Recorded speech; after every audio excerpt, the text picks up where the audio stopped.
El examen físico del aparato respiratorio necesitamos conocer las generalidades.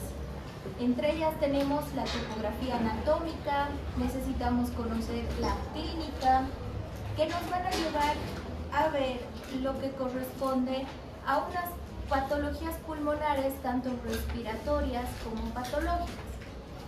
Una de las principales causas para la consulta y la inspección, exploración, percusión y auscultación de tórax es la presencia de dolor torácico. Esto ya sea por una dificultad respiratoria, ya sea por un dolor muscular o ya sea por enfermedades más complicadas, como hablamos de una neumonía, hablamos de una bronquitis o hablamos de un enfisema pulmonar. Entonces, dentro de las generalidades necesitamos primero conocer la topografía torácica. Esta topografía torácica nos va a permitir delimitar regiones torácicas por medio de la utilización de líneas en la región anterior, en la región posterior y en la región lateral. ¿Me presta marcador de agua para mi exposición, por favor? Entonces tenemos la región anterior, la región posterior y la región lateralizada. Entonces, estas regiones, que van a ser las líneas convencionales, nos van a poder permitir realizar una percusión, una auscultación y lo principal, una percusión para identificar si hay cambios en cuanto a la matidez y para luego observar por medio de un diagnóstico por imagen, poder observar si va a haber alguna alteración. Tenemos en las regiones anterior, en la región posterior y en la región lateral lo que son los lóbulos pulmonares. En la región anterior tenemos los lóbulos superiores, en la región posterior los lóbulos inferiores y en la región lateral vamos a poder identificar lo que son las cisuras. Cisura mayor, cisura menor, en el caso de la presencia de los lóbulos. ¿Para qué nos van a permitir identificar estas líneas? Cuando hablamos de la identificación de las líneas lateralizadas, posterior o anterior, para poder determinar los lóbulos, nos sirve conocer estas líneas porque en imagenología o en radiología vamos a poder visualizar lo que son las áreas en proyecciones. Por ejemplo, en las líneas lateralizadas del tórax. En las líneas lateralizadas del tórax tenemos la línea axilar posterior, tenemos la línea axilar media y tenemos la línea axilar anterior. Lo que nos va a poder determinar si hay algún sonido, por ejemplo, un dolor o la utilización de los músculos accesorios que nos pueden estar generando una clínica que se va a corroborar junto con lo que es la parte de diagnóstico por imagen. En este caso, lo que es la língula o lo que hablamos como el ángulo costodiafragmático. Ahora, tenemos en las líneas posteriores.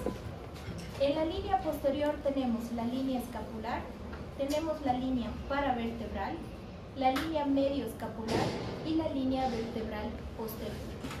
¿Esto para qué?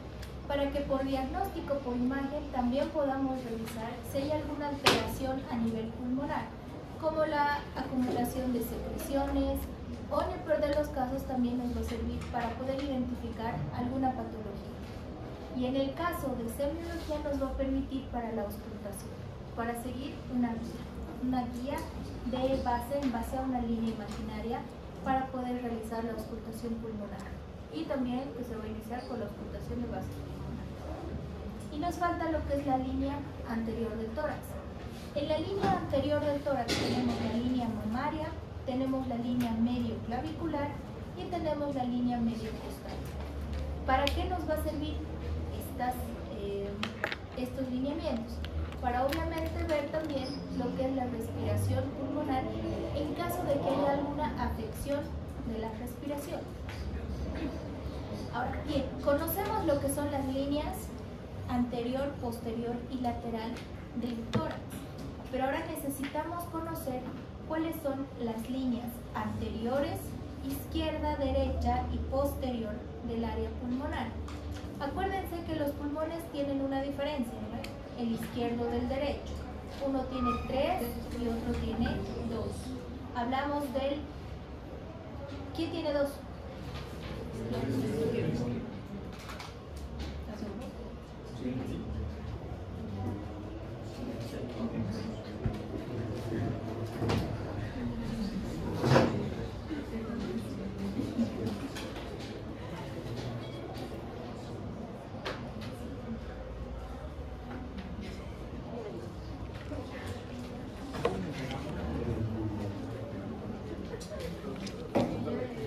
Ya.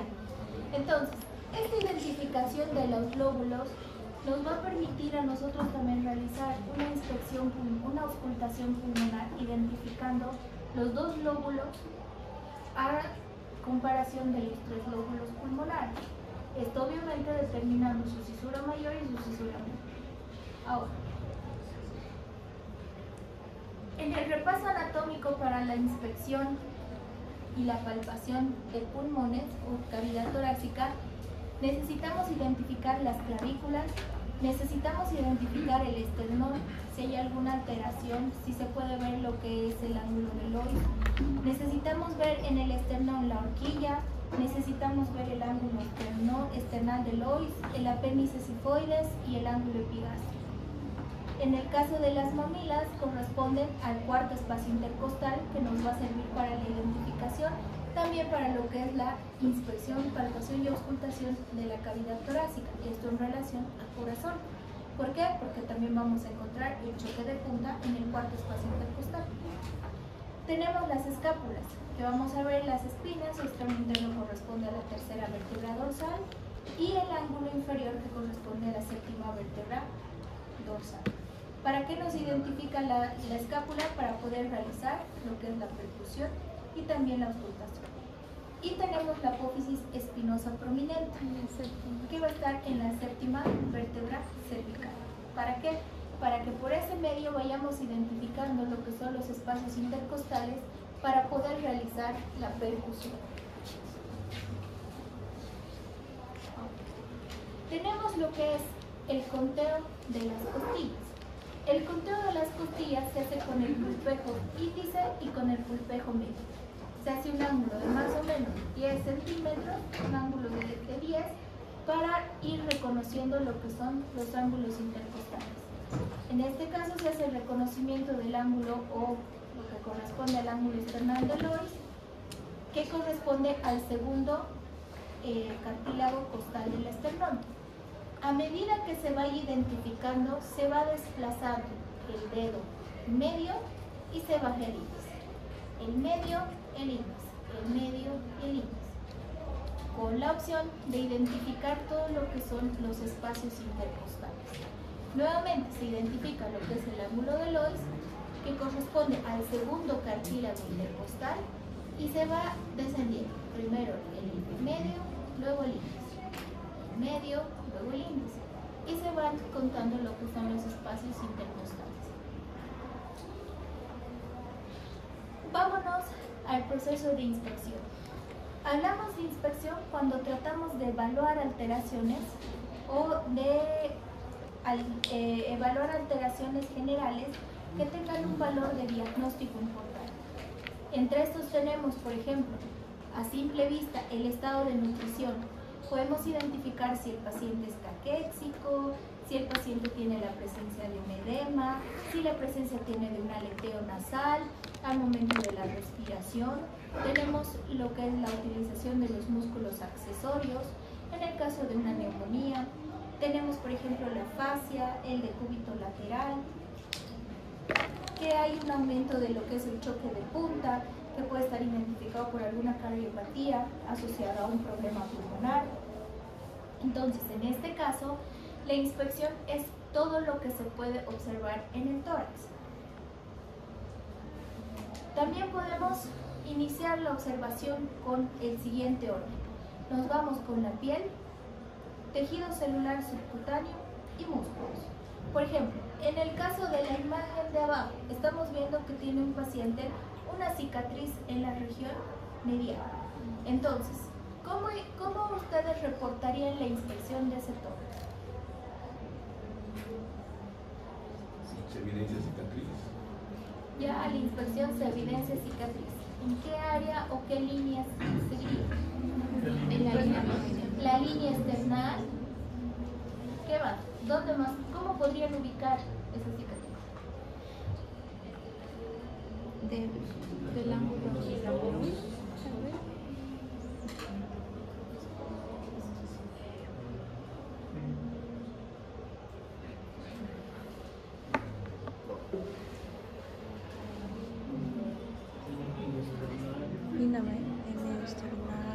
Ya, está en la línea Medio.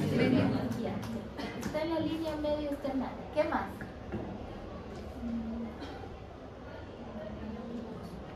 ¿Qué tiene esa cicatriz? Queloide. No es queloide como tal. ¿Cuánto mide? ¿Qué color tiene? ¿Qué aspecto tiene? ¿Cuánto mide?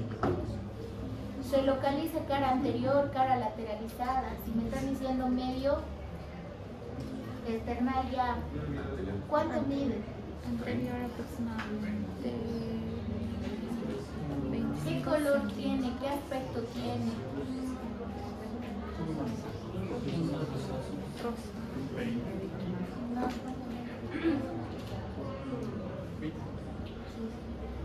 ¿Qué más se puede identificar? ¿Qué color tiene? ¿Es una lesión primaria? ¿Es una lesión secundaria? ¿Es una cicatriz? Es una lesión secundaria. Ya, es una lesión secundaria correspondiente a cicatriz. ¿Qué más? ¿Cuánto mide? ¿Qué color tiene? ¿Es irregular? ¿Tiene bordes irregulares? ¿Bordes irregulares? Bordes regulares. Bordes regulares.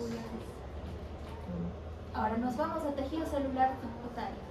En el caso de tórax, en tejido celular subcutáneo, ¿qué van a tomar en cuenta? Solamente con ver tórax. ¿Qué tiene el tórax?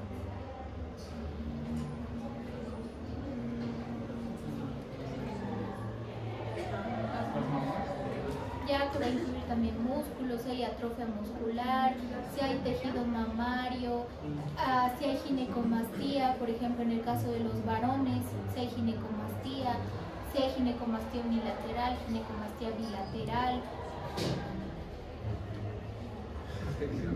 No necesito. Entonces, tienen que observar todo lo que ven, tienen que anotar. Si ven una cicatriz, tienen que poner cuánto mide la cicatriz, en qué área se está localizada, si son bordes regulares, son bordes irregulares, si tienen, si a la inspección va a tener, por ejemplo, un color rosado, se coloca el color rosado, se identifica absolutamente todo.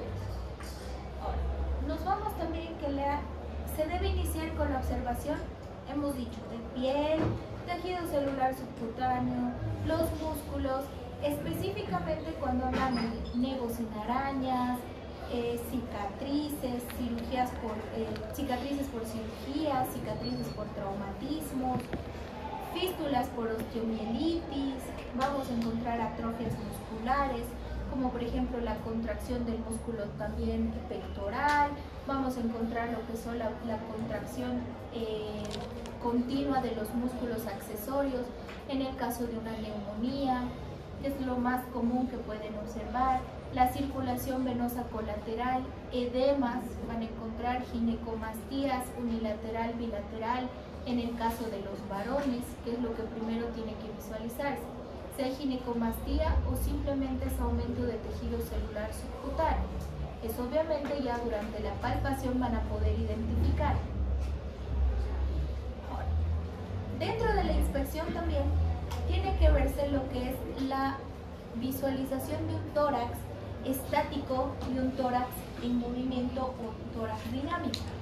Hablamos de un tórax estático o en la inspección cuando hablamos que el paciente está postrado en la cama y nos va a mostrar que no tiene ningún tipo de movimiento, es decir, está quieto. ¿Qué vamos a encontrar? Vamos a encontrar un tórax normal, vamos a encontrar un tórax en tonel, que es más ancho, vamos a encontrar un tórax sifótico o sifoescoliótico, que tiene una desviación en las vértebras de la columna, vamos a encontrar un tórax excavado y un tórax raquídeo.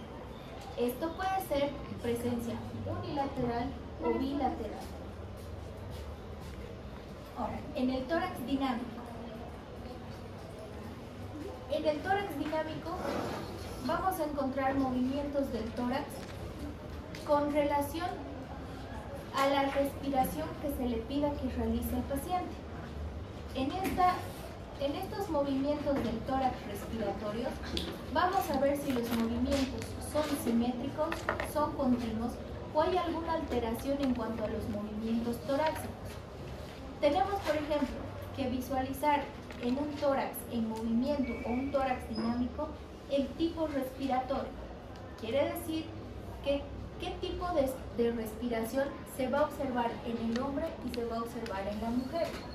Generalmente las respiraciones en la mujer son costales superiores. Más respiramos con el pecho. A diferencia de los varones, que en los varones es costo abdominal.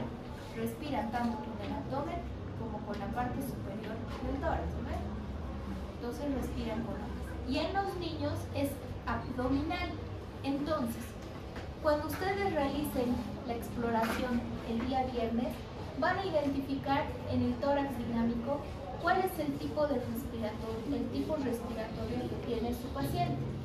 Si estamos hablando, por ejemplo, que digamos aquí ellos dos se van a hacer una exploración, ambos tienen que coincidir que la respiración que tienen es costo-abdominal o tóraco-abdominal. Quiere decir que van a respirar con el abdomen y parte superior del tórax. Ahora, si respiran solo con la parte superior del tórax, algo está mal que les está afectando la respiración. Tenemos que ver la frecuencia respiratoria. Como saben, la frecuencia respiratoria antes se ponía sobre el tórax, la mano, el médico, y tenía que ir contando las respiraciones durante un minuto. Pero ¿qué es lo que pasa? A ver, póngame a mí la mano, hiperventilo o empiezo a jugar con mis respiraciones. Puedo dejar de respirar o puedo empezar a respirar más rápido. Entonces, por eso es que dentro de la respiración ahora se convierte como una respiración no identificada, o sea, no le tienen que avisar al paciente que le van a tomar la frecuencia respiratoria. En la frecuencia respiratoria se va a dar de 16 a 25 ciclos por minuto en el adulto, donde va a ser el tiempo promedio o el número de respiraciones promedio 20 respiraciones. Y tenemos entre las alteraciones de la frecuencia respiratoria la taquipnea, polipnea o hipernea y la bradipnea. Lo que nos está diciendo que la taquipnea va a ser las respiraciones rápidas. La polipnea o hipernemia va a ser respiraciones más frecuentes. Y la bradipnea son las respiraciones Lentas. más lentas. Hay que tener en cuenta que durante la auscultación pulmonar, como se hace cuando el paciente va a respirar como cansado, con la boca abierta y las respiraciones continuas, hay que tener mucho cuidado de que el paciente no se maree. Van a generar cefaleas y mareos. Si ustedes no escuchan ya, gusto y capricho quieren escuchar, lo van a tener al pobre paciente. Le van a pedir que se pare y ¡pum!, se les va a ir a un costado, porque va a empezar a hiperventilar. Así que tienen que tener mucho cuidado en realizar la auscultación pulmonar. Ahora nos vamos a la amplitud respiratoria. En la amplitud respiratoria vamos a encontrar la batipnea y la hipopnea. ¿Qué significa batipnea? Está en su libro.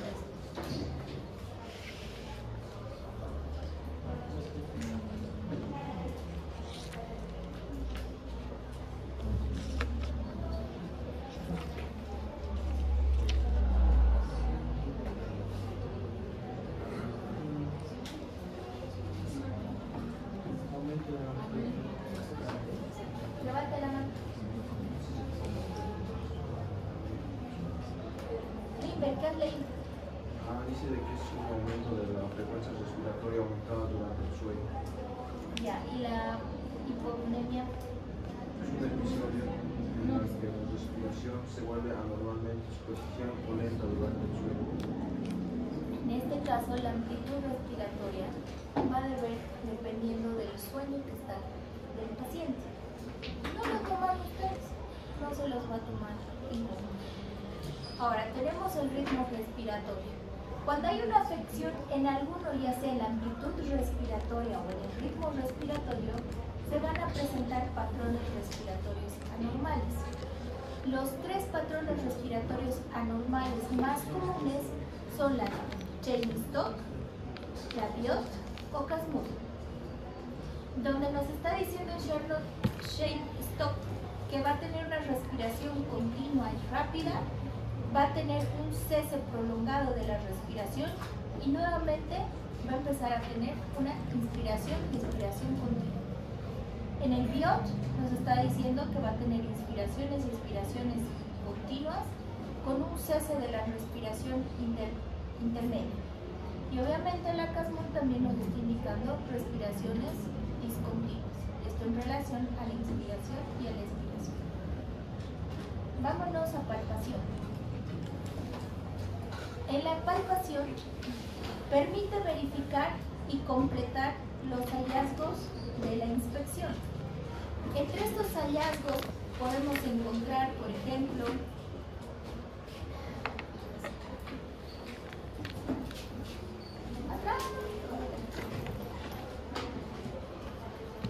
entonces en este caso, por ejemplo, nos va a permitir identificar o completar hallazgos que los hemos visto en la inspección. Por ejemplo, en el caso de un nódulo que ustedes hayan encontrado en la región de pectoral, no saben si es un nódulo, si es un quiste, si es un tumor, si es una neoplasia. Necesitan palpar. Si están viendo una región abultada en la región torácica, ¿qué van a proceder? Van a proceder a palpar. Lo mismo va para la región de los carnos. Lo mismo va para la región sifoides. Entonces van a palpar. Si están notando, por ejemplo, en el caso de los varones, una ginecomastía que aparentemente no es notoria, entonces pueden ir palpando para poder determinar si efectivamente es tejido mamario o tenemos alguna presencia de un tejido cicatrizal o alguna neoplasia que se esté generando en ese tejido. Entonces vamos a palpar. Palpar, no agarrar. Palpar. No es agarrar y amasar, es palpar. Palpar. No es manosear.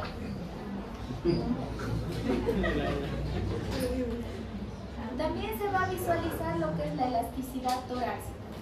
La elasticidad torácica se va a hacer con las manos en la región anterior y la región posterior, con la capacidad de poder comprimir. Y la expansión torácica. Y obviamente también vamos a tener lo que son las vibraciones bucales. Entonces, en la palpación necesitamos palpar las partes blandas y la caja torácica. Necesitamos una elasticidad o visualización de la elasticidad torácica, la expansión torácica y las vibraciones bucales, que se hacen a través del número 33. Entonces, en la palpación general de las partes blandas, debemos ver si hay alguna alteración de la sensibilidad. Si tenemos frémito o roce pleural, hay la presencia de frémitos rojos palpables, las adenopatías y el edema en esclavitud. Por ejemplo, ¿a qué denominamos roncos? A la palpación y a la identificación, ya sea por expansibilidad o por vibración, sentimos como un pequeño ronroneo, que es como una flemita, ¿no? Como los gatitos. Igualito se va a escuchar en un paciente que tenga un roncus palpable o un frémito. También vamos a ver que la palpación dolorosa o hipersensibilidad va a estar presente principalmente en lo que son fisuras costales y fracturas costales. Esto en relación a la palpación de la caja torácica. En la caja torácica pueden encontrar fisuras, pueden encontrar pólipos, pueden encontrar incluso hasta pequeños ser tumores seborreicos, que son por la acumulación de grasito. La elasticidad torácica. La elasticidad torácica va a estar dado por los hallazgos que dependen en gran medida de la edad y el sexo del paciente. Se hace con una mano en la cara anterior, con una mano en la cara posterior, y vamos a tratar de que estos se vayan aproximando. Esto para ver cuánto va a ser la elasticidad en cuanto a la compresión de la caja torácica. La disminución de la elasticidad de la caja torácica puede deberse a alguna patología respiratoria, como por ejemplo estamos hablando de un enfisema pulmonar o de un EPOC, que va a generar alteraciones en la elasticidad. Tenemos la expansión torácica. La expansión torácica se evalúa colocando simétricamente las manos en ambos vértices para poder identificar si hay alguna afección o hay alguna asimetría al momento de realizar la expansión. Podemos hacerlo con dos tipos de abordajes, que en realidad es el abordaje anterior y el abordaje posterior. Entonces, realizamos sobre la parrilla intercostal lo que es la expansión torácica al momento de la inspiración y al momento de la expiración. Y tenemos las vibraciones vocales.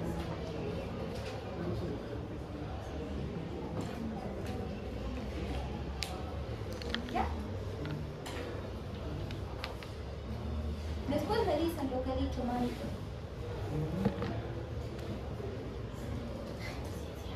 Ya, tenemos las vibraciones vocales.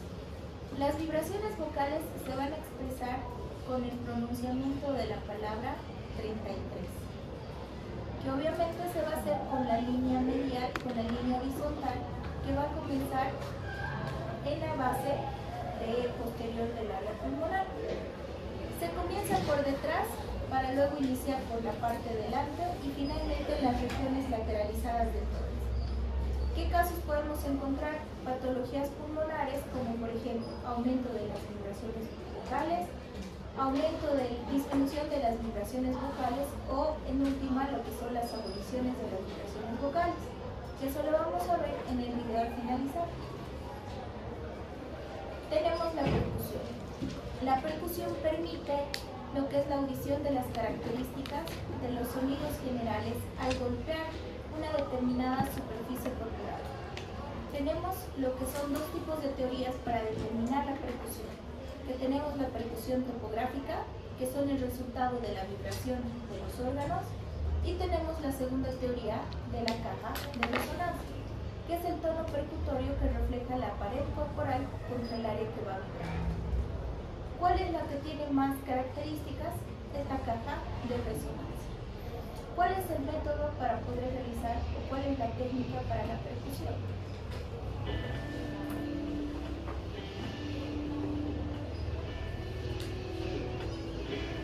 La percusión del tórax consiste en escuchar un sonido provocado por la vibración de un cuerpo elástico.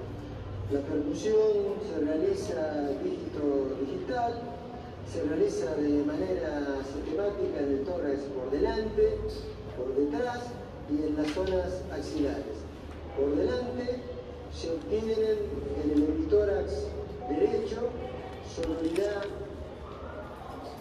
pulmonar hasta el quinto espacio intercostal, donde ya comienza la submatidez hepática y por debajo matidez hepática. Es muy importante este signo de desaparición de la matidez hepática, sobre todo en el paciente que tiene abdomen agudo, porque habla de la presencia de neumonía peritoneo. En el lado izquierdo hay sonoridad pulmonar por delante hasta el tercer espacio intercostal, donde empieza la matidez cardíaca, y por último, cuando llegamos al reborde costal, nos encontramos con el timpanismo del espacio de trauma. La percusión por detrás se realiza haciendo dos líneas paralelas y arriba hacia abajo, atravesando las escápulas a cuyo nivel disminuye las unidades respiratorias hasta llegar a la zona de matidez. En este momento se le pide al paciente que respire hondo y guarde el aire y seguimos descendiendo hasta encontrar una nueva zona de matidez. El espacio recorrido por el dedo flexímetro,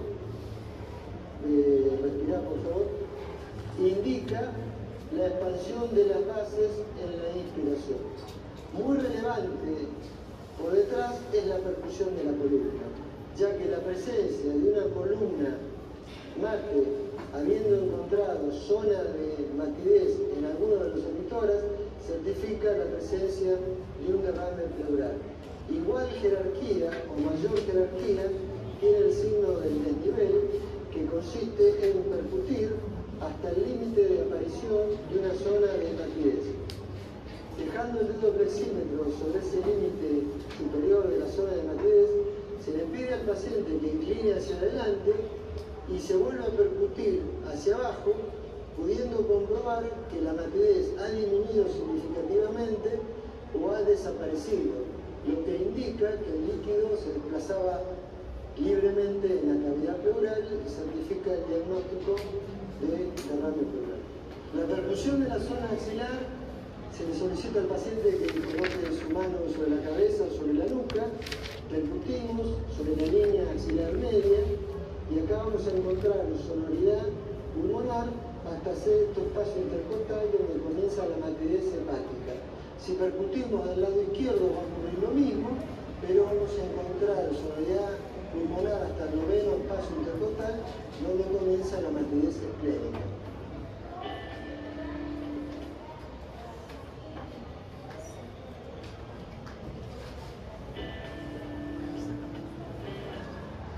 Ahora, sonidos en la percusión.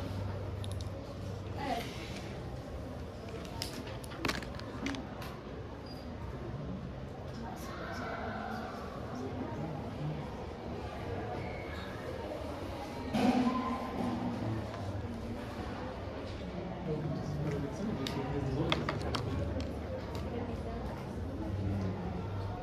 Para el día viernes se van a dividir en dos grupos.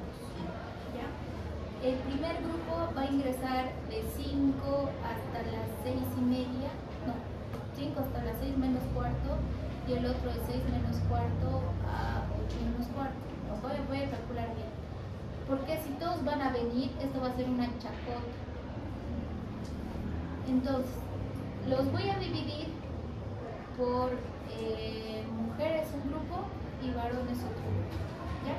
Para que puedan realizar la actividad tranquilamente. En el caso de las chicas, para que puedan realizar la actividad tranquila. Y en el caso de los varones, a que lo tomen a chacota, como siempre. Pero que no haya el hecho de que las chicas no puedan realizar esta actividad. Entonces, obviamente, se van a cerrar las ventanas, vamos a cerrar la puerta para que haya la tranquilidad y puedan realizar la actividad. Pueden traerse las batas, o pueden traerse chompas, con la opción de que se pongan girado, el tórax, la región anterior del tórax esté cubierto, pero la región posterior esté descubierta. Esto para que hagan lo que es la percusión, la auscultación y la inspección. Y en el caso de los varones, así les gusta todo el rato, así andan. Ahora sí, los sonidos que van a poder identificar en la percusión.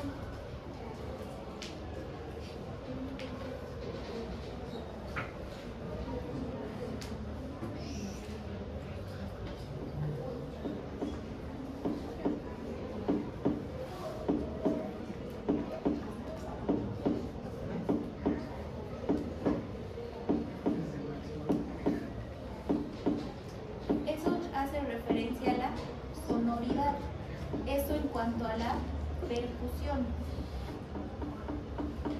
Hipersonoridad.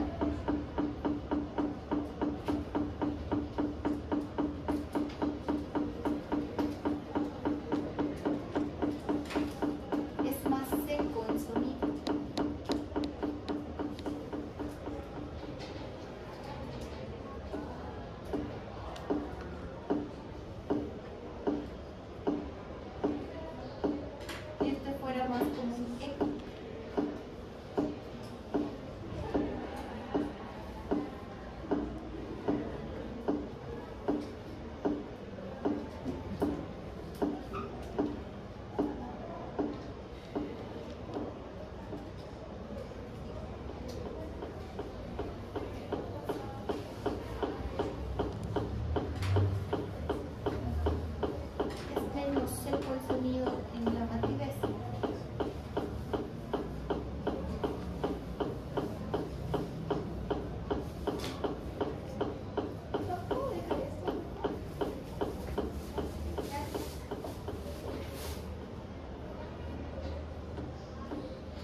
lo que es la percusión, obviamente lo vamos a revisar cuando hagamos la práctica.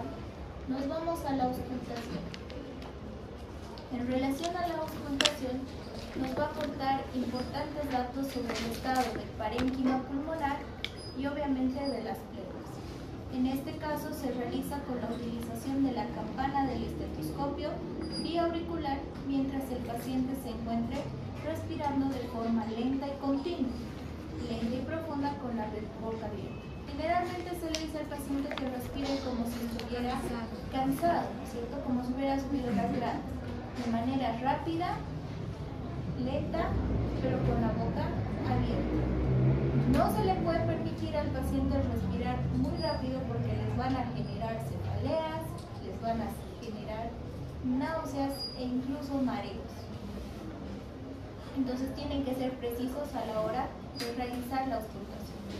La auscultación, como ven en la imagen, y obviamente lo vamos a explicar el día viernes, no es de manera recta. No es primero pulmón derecho, luego pulmón izquierdo. Va intercalando entre la similitud de los lóbulos, o superior, medio y posterior en el caso del uno, y en el superior y en el inferior en el caso del otro. ¿Esto para qué? Para determinar los ruidos respiratorios si encontramos sibilancia, roncos o estertores. En el caso de los ruidos aéreos necesitamos identificar lo que corresponde a una sibilancia, lo que corresponde a un roncus, lo que corresponde a un estertor. ¿Cómo los vamos a identificar?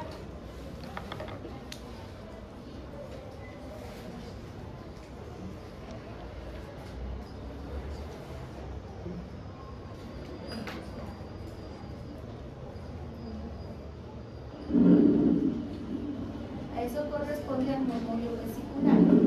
Si encuentran este ritmo, este sonido es un murmullo vesicular conservado. No tiene ninguna alteración.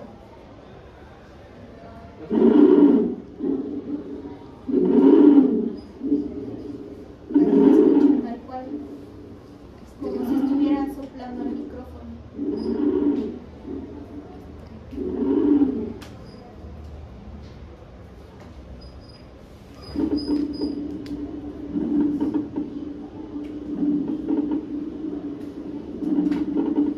Los créditos.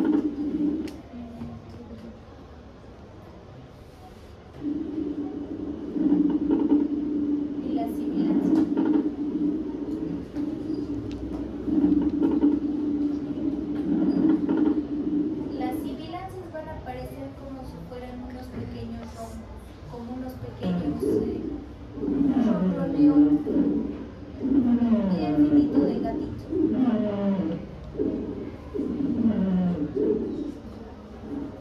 Y el ronco es como cuando ronca, ¿no ven la noche? Igualito, pero nada más que es pulmonar.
Test de los fluidos pulmonares.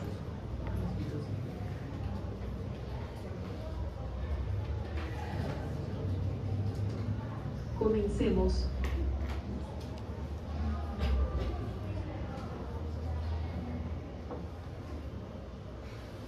¿Cómo se llama este ruido pulmonar?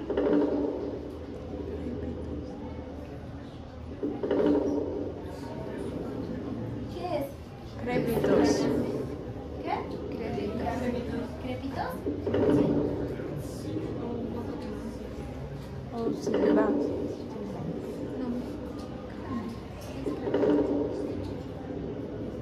Ay, no, ¿qué parece así? Ay,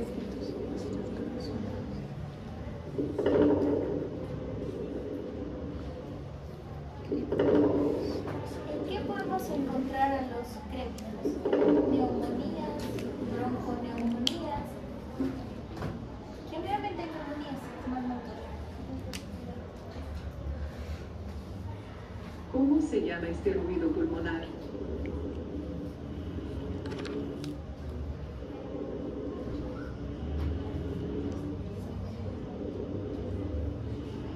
No es murmullo vesicular. Roncos. roncos. ¿Qué? A ver, sibilantes, roncos. Roncos. La respuesta era...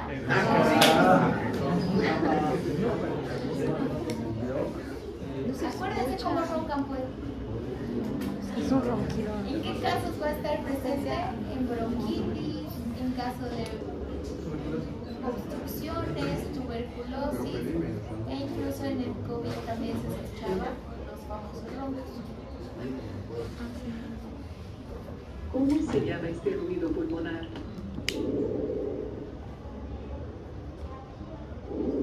Murmullo vesicular. Es normal. Está cebado. Sí, murmullo vesicular. O estridor. No, el estridor es como soplo.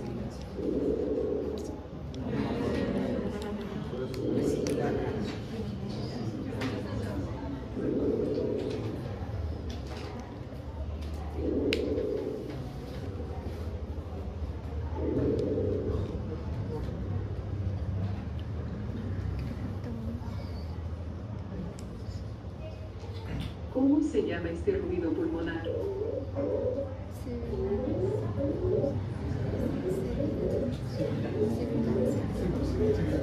Estridor.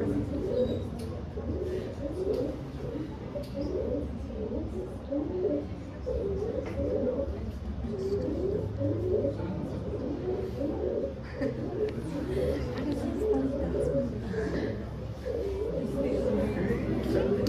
sibilancia. Las sibilancias son como un fuerte viento. Van a escuchar como si estuviera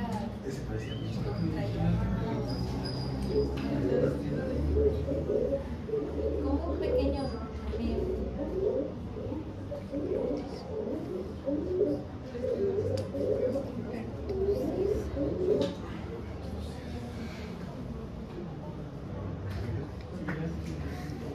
Eso sí es sílaba. Ay, qué falta. ¿Cómo se llama este ruido pulmonar?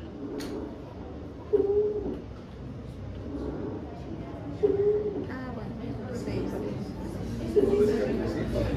Parece algo troce. ¿Dónde está el Efraín?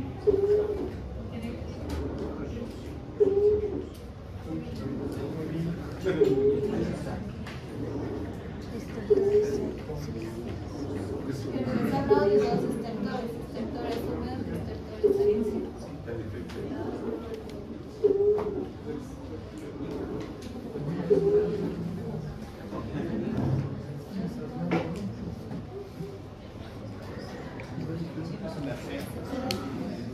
¿Cómo se llama este ruido pulmonar? sibilancias.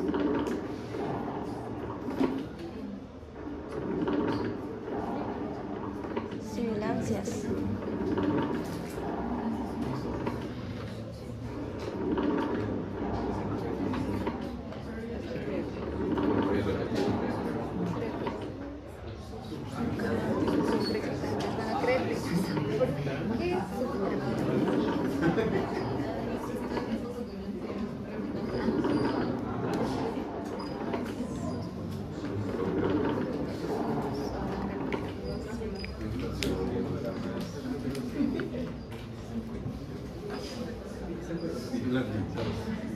¿Cómo se llama este ruido pulmonar?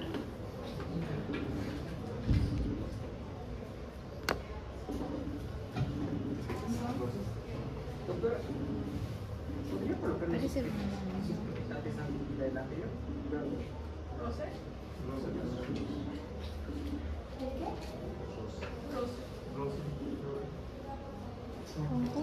No, no sé cómo para atrás.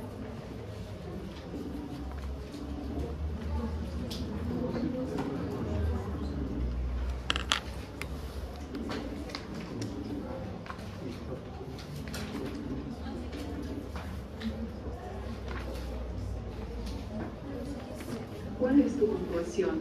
Comenta abajo. Para obtener más información sobre los ruidos. Ya, entonces, todo esto igual, lo que corresponde a auscultación lo vamos a ver en la clase del día viernes. Para eso entonces las chicas van a venir primero y los chicos van a venir después. Todas las chicas vienen de 5 hasta las 6:15. De 6:15 a 7:30 van a venir los chicos. ¿Ya? Pues para que puedan realizar la práctica de tórax